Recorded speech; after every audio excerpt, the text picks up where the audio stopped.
বারবার ভূমিকম্প কেন হচ্ছে? কেন মুসলিম জাতিকে আল্লাহ এভাবে সতর্ক করছেন? কোন কারণে?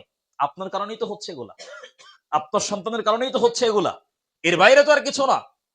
না আছে আপনার ভিতরে কোরআন এবং হাদিসের কোনো জ্ঞান, না আছে রাসূলের কোনো আদর্শ, আপনার সন্তানের ভিতরেও নেই। তো আপনার জন্য আল্লাহ পৃথিবীকে ধ্বংস করবে না তো কারোর জন্য করতে বলেন আবার আপনি? আপনার কারণে পুরো সমাজ নষ্ট হচ্ছে, পুরো জাতি নষ্ট হচ্ছে, শুধুমাত্র আপনাদের কারণে। আল্লাহ রাসূল এই জন্য আল্লাহ বলছেন, জাহারাল ফাসাদু ফিল বাররি ওয়াল বাহর বিমা কাসাবাত আইদিন নাস লিইউযিকাহুম বা'দাল্লাযী আমিলু লাআল্লাহুম ইয়ারজিউন। পৃথিবীর মানুষ শুনে রাখো, যখন কোন জাতি অন্যায় এবং অশ্লীল কাজ প্রকাশ্যে গোপনে করে, তখন ওই জাতির উপরে আমি আল্লাহ লাআনত করি, ওই জাতির উপরে কঠিনতম কঠিন শাস্তি দিয়ে পাঠাই। কারণ এগুলো হচ্ছে এদের হাতের কামাই।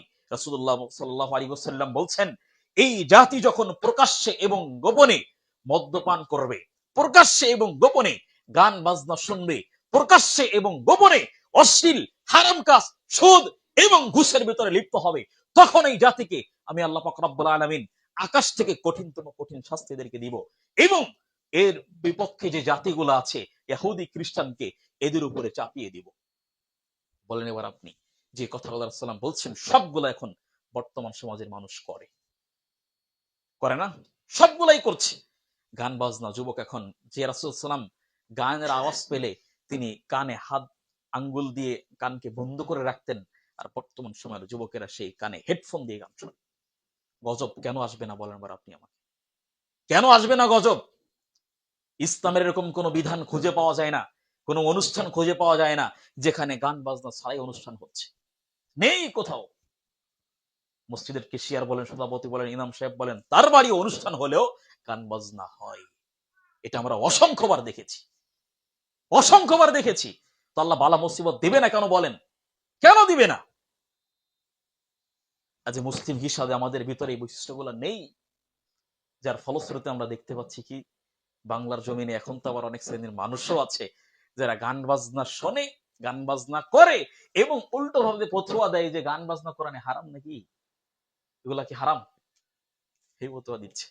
বুঝেন নাই? ওই যে আবুল সরকার, আবুল সরকার না বাউল, আবুল সরকার, আপনারা কি তার বক্তব্য শুনেছেন? তিনি কি বলেছে? সে একজন বাউল, গান বাজনা করে। আস্তাগফিরুল্লাহ, তার মুখের ভাষাটা কি দেখেন। তিনি বলতেছে কি, গান বাজনা তো কোরআনের ভাষা দিয়েই করি আমরা। কোরআনের ভাষা দিয়ে করি মানে আল্লাহ নিজেই তো গান বাজনা করতে বলেছে। কোথায়? খোলো পবিত্র কোরআনুল কারীম, কুল আউযু বিরাব্বিন নাস মিনাল জিন্নাতি, মানে কুল আউযু বিরাব্বিন নাসি মালিকিন নাসি ইলাহিন নাসি মিন শারিল ওয়াসওয়াসিল খান্নাসি আল্লাযী ইউওয়াসওয়িসু ফি সুদুরিন নাসি। এই নাসি দিয়ে তো আমরা নাচানাচি করছি। কথা কি বলছে কে? আল্লাহই তো বলছে। বুঝো তার অবস্থা কোথায়? কি বলে?